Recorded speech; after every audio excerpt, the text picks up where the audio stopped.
Line 1, you're on the air. Go ahead. Oh, hi. Hey, thanks a lot for having, I guess thanks to Shaw for having community cable. Basically, I'm Kelly Alm. I'm going to be running for City Council in November for Vancouver, and I might want to change the topic, even though I'd rather talk about the last guy's comment, but I want to talk about the federal gas tax and what percentage are we going to be seeing in the future, because I'm willing to put a lot of pressure on the feds to say, hey, listen, we're paying all this gas tax. Where's this money going? Is it going to some Prince Edward Island bridge, or is it supposed to be going to our third crossing of Burrard Inlet or East Approach Corridor?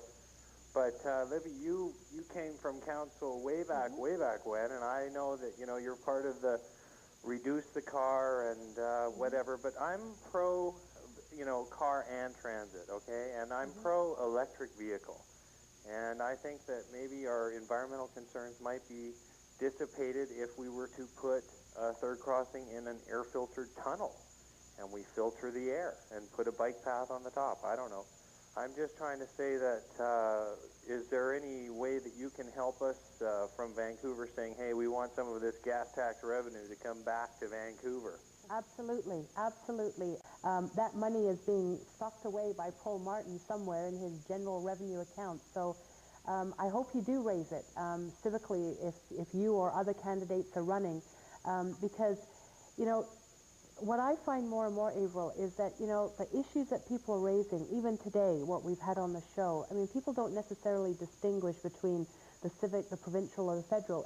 There are issues and they involve everybody, and I think that it's very important that, for example, the federal government directly support municipalities with infrastructure funding.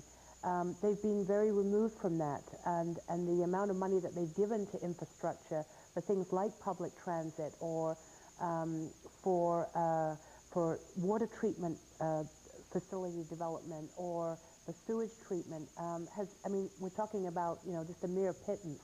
So that it's actually a very huge issue for a group like the Federation of Canadian Municipalities, who have been calling on the federal government to actually support infrastructure programs, because a lot of our major cities are now really facing enormous problems, not just socially, but in terms of the infrastructure that they have. And this is where most of us live, in the urban environment.